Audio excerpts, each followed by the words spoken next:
They called me resourceful, their polished way of saying, "You're on your own." I stood in my parents' pristine kitchen, the scent of freshly baked gourmet cupcakes filling the air as my mother carefully arranged them for Sophia's debt-free celebration. A party for my twin sister's fully paid-off medical school loans. I stared at them, bile rising in my throat. My medical school diploma, still in its frame, felt heavy in my hands. "She deserves it more, honey," Mom said without looking up. "Sophia's always been more dedicated to her studies. You've always had other interests." The casual cruelty hit harder than if she'd slapped me. My fingers tightened around the frame. Other interests? Like the 80-hour weeks I spent in the research lab while Sophia was skiing in Aspen? The sleepless nights studying while she partied at frat houses? "Mom, we both graduated with honors. The exact same GPA." My voice was steady, but my hands shook. "Why would you pay off all of Sophia's loans but leave me with mine?" Mom finally met my gaze, her expression laced with disappointment, as if I had the audacity to question their favoritism. "Your sister doesn't have a wealthy mentor like Dr. Fleming taking an interest in her future. You've always had advantages Sophia didn't." I almost laughed. Dr. Catherine Monroe, my research advisor, hadn't given me anything. I'd earned her mentorship by proving myself through sheer exhaustion. The advantage I had, working myself into the ground while Sophia enjoyed our parents' unwavering emotional and financial support. So, I'm being punished for finding my own opportunities? Dad walked in, wrapping an arm around Mom's shoulders like this was some wholesome family moment. "No one's punishing you, Audrey. We're just being practical. Your sister needs more help than you do. You've always been resourceful." Resourceful, the word they used to justify never attending my research presentations while flying across the country for Sophia's volleyball tournaments. The excuse for why she got a brand new car on her 21st birthday, while I got a gas station gift card. Tomorrow was the big party, a celebration of Sophia's achievement, as if graduating medical school debt-free had been a result of her hard work, not our parents' financial favoritism. Invitations had been sent to everyone, extended family, professors, hospital staff. A carefully curated event to showcase Sophia, the golden child. I grabbed my bag, shoving my diploma inside. "I need to go. Early shift tomorrow." "Will you still make it to Sophia's party?" Mom asked, finally sounding concerned. Not for me, but for how my absence might affect Sophia's special day. "I'll be there," I lied. As I walked out, my phone buzzed. "Dr. Fleming. Need to speak with you urgently about the Whitmore Fellowship. Big news." I stopped cold. My stomach twisted as the realization hit me. My parents' favoritism wasn't just unfair, it was about to become publicly humiliating. And nothing could stop what was coming. They called Sophia the golden child, the prodigy, the future of medicine. Me? I was just the other daughter, the one who never needed help, never needed praise, the one who succeeded quietly while Sophia's failures were patched up with endless tutors and second chances. I never resented her, not really. She didn't ask for the favoritism. She just soaked in the benefits like sunlight. But that didn't make it any easier when time and time again my victories were dismissed while hers were celebrated. The last straw came during our final year of medical school.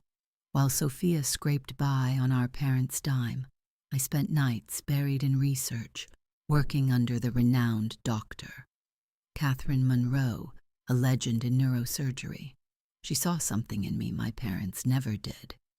"You have a gift, Audrey. You see patterns others miss." Under her mentorship, I thrived. Then came the morning that changed everything. I stepped into Dr. Monroe's office, barely breathing. The Whitmore Fellowship, the most prestigious research position in the country, had only one slot, one student, and that student was me. You earned this, doctor. Harper, she said, a rare smile crossing her sharp features. Your research on neurovascular regeneration was groundbreaking. Harvard is lucky to have you.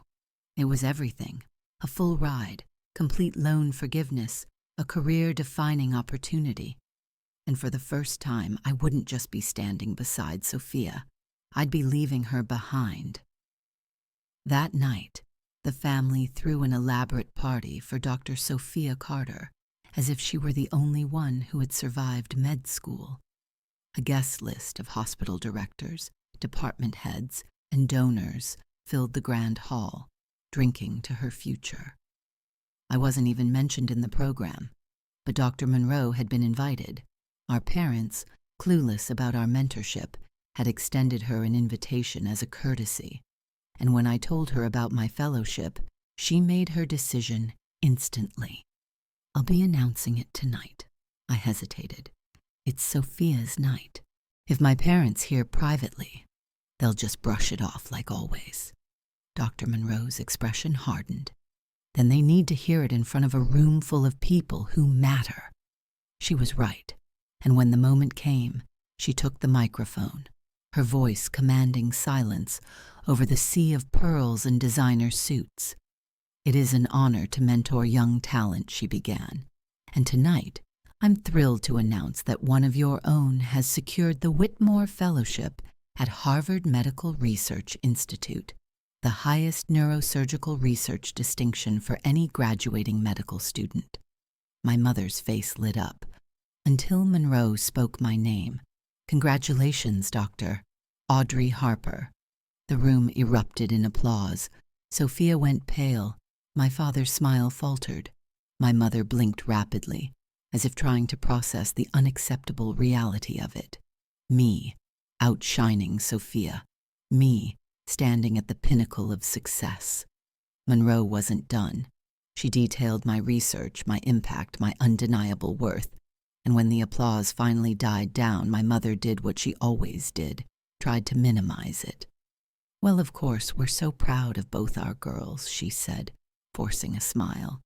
Sophia has always been the heart of this family, and Audrey, well, she's always been very independent, a polite way of saying Audrey never needed us, so we never bothered to notice her.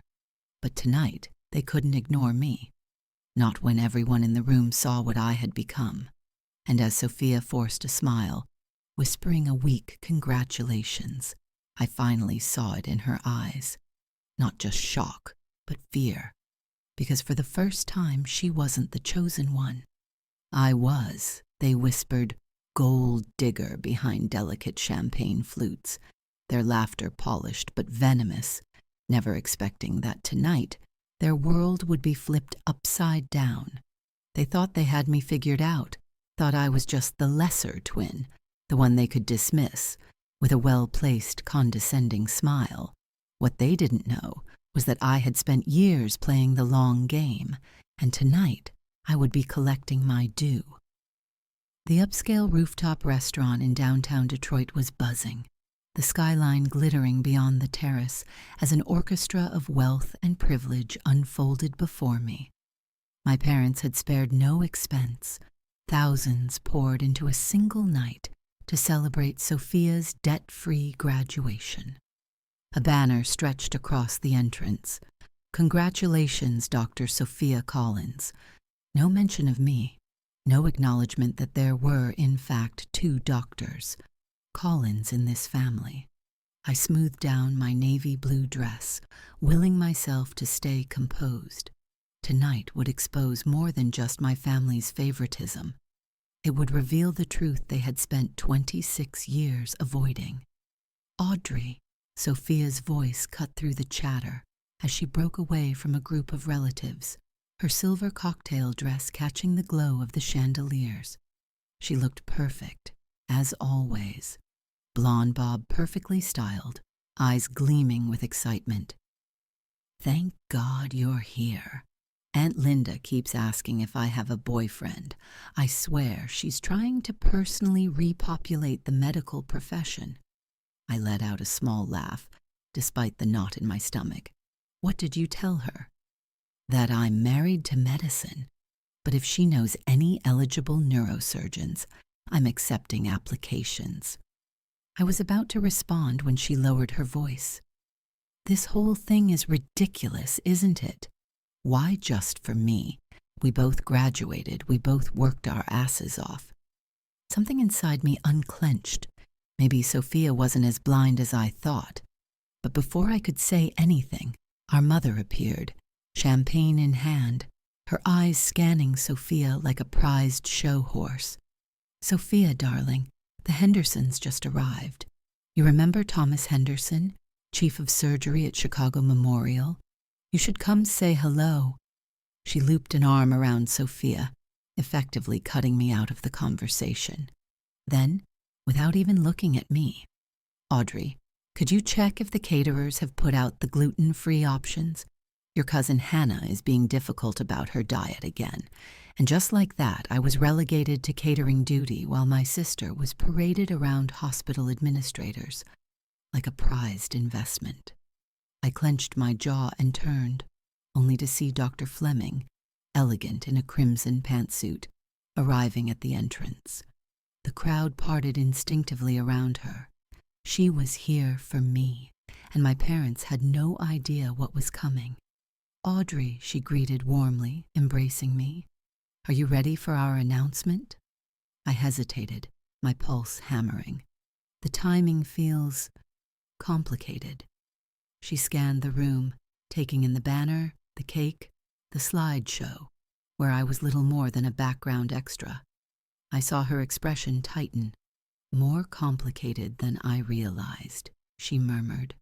Across the terrace, my parents were positioning Sophia in front of Dr. Sylvia Chen, chief neurosurgeon at St. Vincent's, where we had both applied for residency. My stomach twisted. Were they securing Sophia a spot through connections?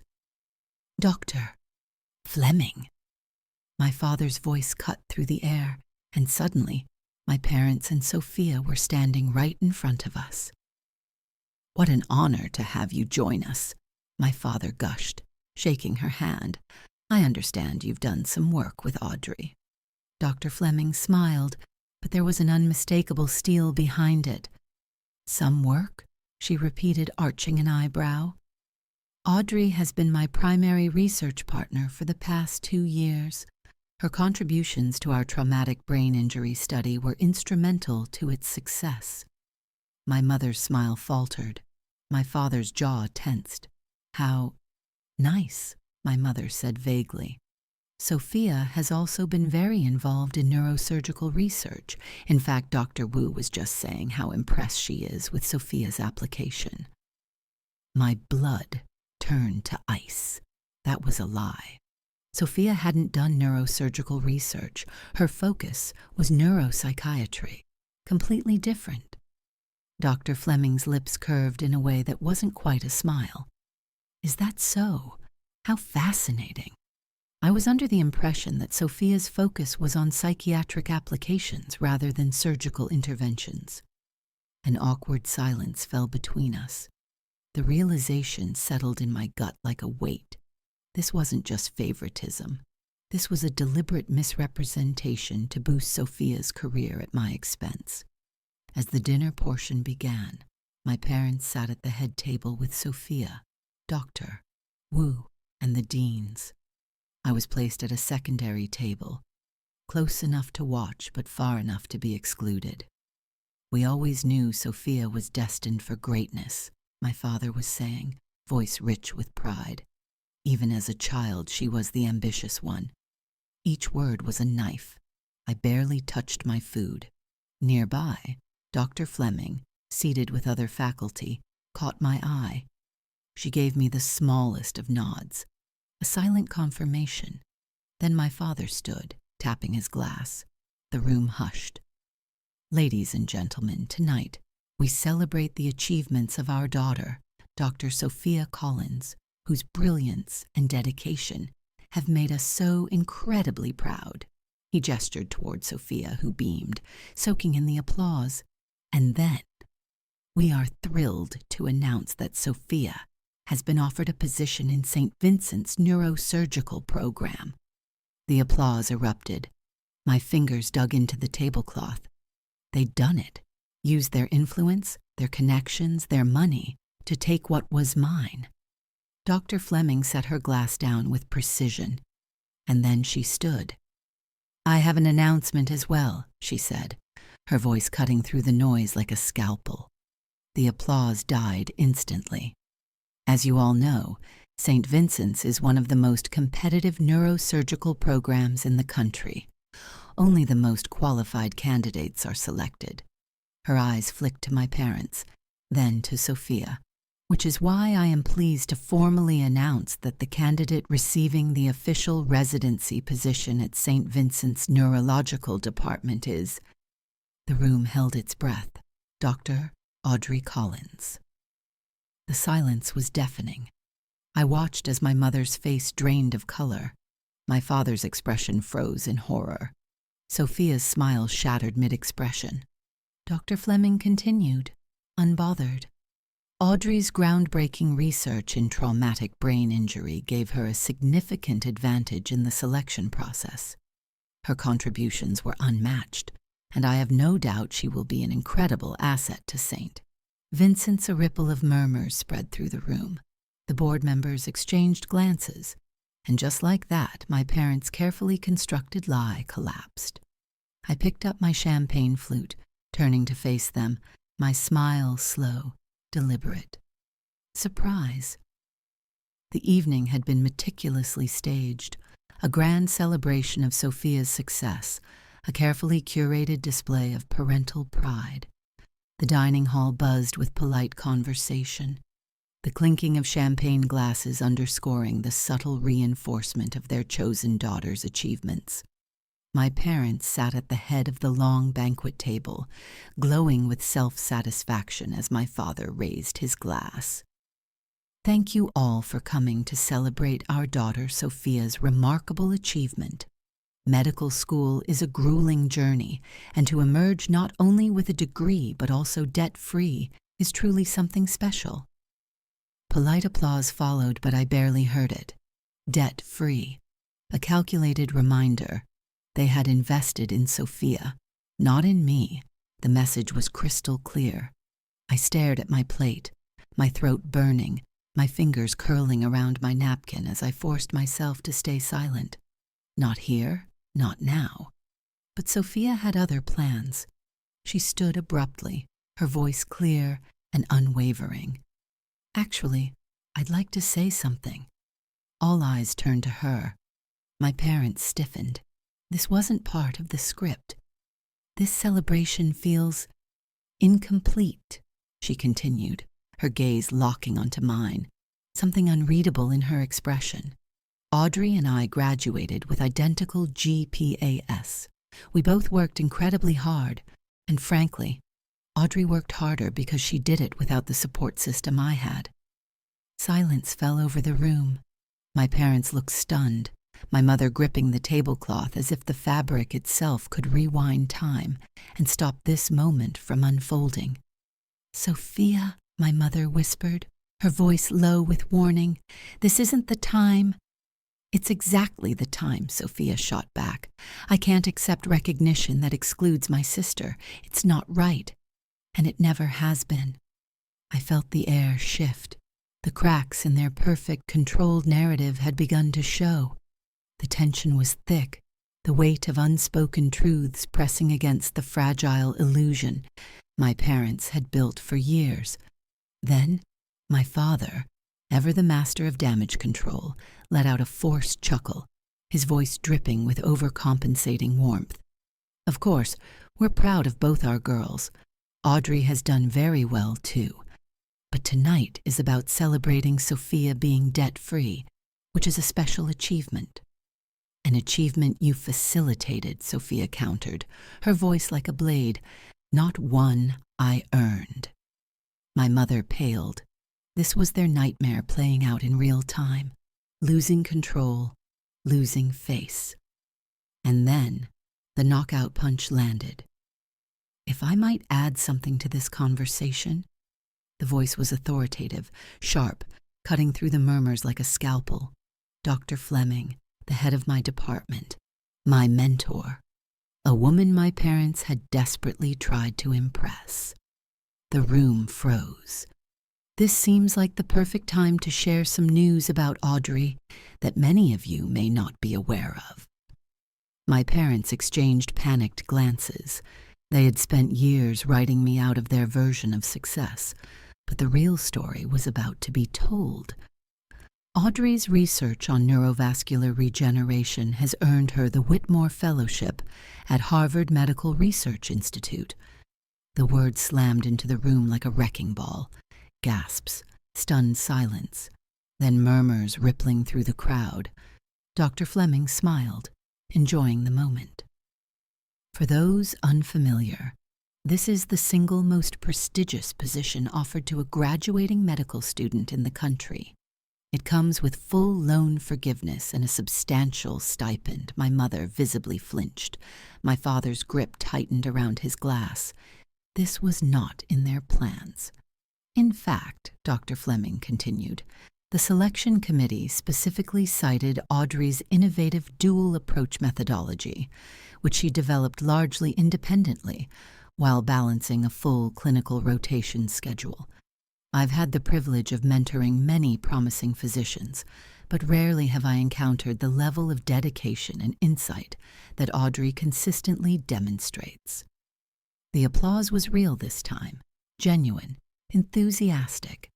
The room shifted, conversations redirected, eyes turned to me with newfound respect, and my parents, frozen, caught in the wreckage of their own making. Dr. Fleming wasn't finished.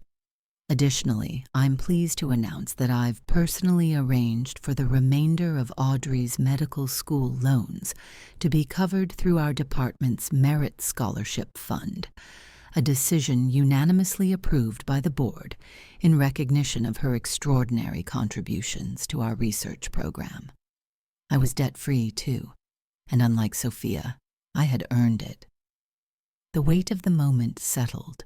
My parents, so used to controlling the narrative, now had to watch it fall apart in front of everyone. Sophia turned to me, pride shining in her eyes. Not an ounce of jealousy, only sisterhood. And as the applause swelled, as my name replaced Sophia's in hushed, impressed whispers, as my parents sat trapped in the reality they had refused to acknowledge for years, I finally let myself breathe. Because this wasn't their story anymore. It was mine. The night was supposed to be Sophia's, the golden child, the prodigy, the one my parents had spent years parading like a prized thoroughbred. But tonight, the script had flipped, and they were watching, helpless, as their carefully crafted narrative crumbled in real time. Faculty members who once orbited around Sophia were now gravitating toward me, shaking my hand, congratulating me on the Whitmore Fellowship, a prestigious award that not only secured my medical future, but wiped away my student debt in one swift stroke. My clinical supervisors, who had barely acknowledged me in the past, were now sharing glowing stories of my work, proof that my efforts had never gone unnoticed, just unrecognized by the people who should have cared the most. Across the ballroom, I could see my parents frozen at their table, champagne untouched, faces unreadable. They weren't just shocked. I had obliterated everything they believed about their daughters in a single evening. Sophia approached, a champagne flute in hand, her expression unreadable. She clinked her glass against mine. "Congratulations, sis. The Whitmore Fellowship? That's incredible. Why didn't you tell me?" I swirled my drink, keeping my voice casual. "I only found out this morning." "I didn't want to overshadow your celebration." Sophia frowned. "This ridiculous party was Mom and Dad's idea, not mine. I told them it was over the top and unfair to you, but you know how they get once they've decided something." I blinked, caught off guard. You did? Her shoulders slumped slightly. Of course, Audrey. I've always known they treated us differently. I just didn't know how to fix it without making it worse. Before I could process that, Doctor, Margaret Wu, one of the most respected neurosurgeons in the country, stepped up beside us. Dr. Collins, she addressed me directly, her tone warm but businesslike. I was very impressed by Dr. Fleming's account of your research. Have you considered bringing your work to our neurosurgery department instead of Harvard? I blinked in surprise. Dr. Wu's hospital was one of the best in the country. That's incredibly flattering, but she's already accepted the Patterson, Sophia cut in smoothly, slinging an arm around my shoulder. But you should know my sister never does just one groundbreaking thing at a time. I'd bet she'll have another revolutionary study underway within months of arriving in Baltimore. Dr. Wu smiled. Well, when you're finished with your fellowship, keep Detroit in mind. We'd be lucky to have you. She nodded at Sophia. Both of you, in your respective specialties. As she left, I turned to Sophia, stunned. You didn't have to do that. I know you wanted to stay in Detroit for your residency, Sophia shrugged, and I still can. But I won't do it by letting Mom and Dad manipulate the situation or by letting you miss out on opportunities. That's not who I want to be. I barely had time to process that revelation before I saw my parents rising hesitantly from their table. Their slow approach was interrupted by guests eager to talk about me. The novelty of it rattled them, their world shifting under their feet. Sophia exhaled. Here they come. Ready? Not really. My father cleared his throat as he reached us, forcing a stiff smile. Dr. Fleming certainly had some impressive things to say about you, he said, his tone carefully measured, trying to sound proud while masking his confusion. The Whitmore Fellowship is quite an honor. My mother's voice was sharper. Why didn't you tell us you were even being considered? There was accusation in her tone, like I had robbed them of something. I tilted my head. Would it have mattered? My voice was quiet, but the impact hit like a gunshot. You've made it clear where your support and interest lie. They exchanged uncomfortable glances. That's not fair, Audrey, my father started. We've always supported both of you. Differently, my mother cut in quickly. We supported you both differently, because you had different needs. Sophia shook her head. Mom, Dad, let's not do this tonight. But we are going to have a real conversation about it. No more pretending. Before they could stammer out another weak defense, Dr. Fleming appeared at my elbow, her sharp gaze flicking between my parents. Audrey, the dean would like a word. Something about featuring your fellowship in the alumni magazine. Then she turned to my parents, her expression pleasant, but her eyes cutting. You must be incredibly proud to have raised two such accomplished daughters. I imagine it's particularly gratifying to see Audrey's hard work finally recognized after all she's overcome. The emphasis on overcome was subtle but lethal. My mother had the grace to look embarrassed. Well, she faltered. We've always known Audrey was special. Too little, too late. The week after the celebration was transformative. News of my Whitmore Fellowship exploded in the medical community. Suddenly, doors that had been shut in my face for years swung open. Professors who had once given Sophia extensions but denied mine without a second thought were now emailing me congratulations. Classmates who had barely acknowledged my existence in medical school were suddenly claiming we had been close friends all along. It wasn't just recognition, it was justice. They thought they could buy their way out of this. My parents showed up the morning after the disaster masquerading as a graduation party, carrying overpriced gift bags and the kind of forced smiles that barely masked their desperation. My father placed a small box on my coffee table, clearing his throat like a man about to present a peace offering he knew wasn't enough. We've been thinking, he began, sliding the box toward me. With both of you graduating and starting your careers, we wanted to get you something special. We got you this. Inside was a rose gold watch, the same exact model they had given Sophia 6 months ago for her birthday. I didn't touch it. It's lovely, Waiktal, I said flatly, though a bit late. My mother flinched, but she recovered quickly. Audrey, we know you must feel overlooked sometimes, but everything we did was because we knew you could handle challenges on your own. Sophia needed more support. I let out a quiet laugh, sharp, humorless. That's a convenient narrative, I said, my voice dangerously even. But it doesn't explain why you attended her presentations but skipped mine, why you paid for her MCAT prep course but told me to use free online resources, why you covered her living expenses through medical school but suggested I take out additional loans. My father sighed, exasperated. We only have so much money, Audrey. We had to make choices. Yes, you did, I agreed, my gaze locking onto his. And consistently, you chose Sophia. My mother's eyes brimmed with tears. We love you both equally, she insisted.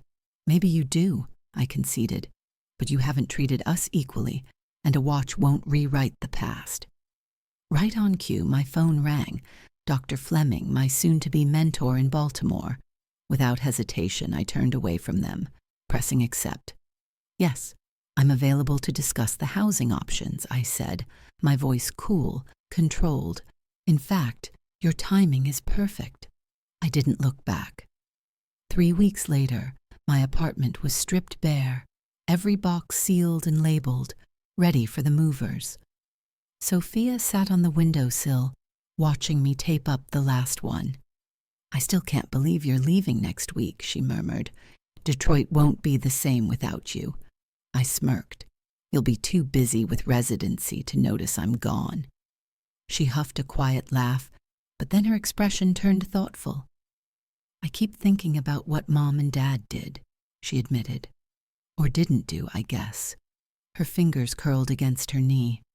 For so long, I thought I was the lucky one because they paid more attention to me. But now I realize they were holding me back, making me dependent on their approval.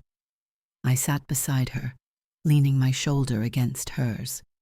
You didn't do anything wrong, Jess. I didn't do enough right either, she countered. I should have spoken up sooner.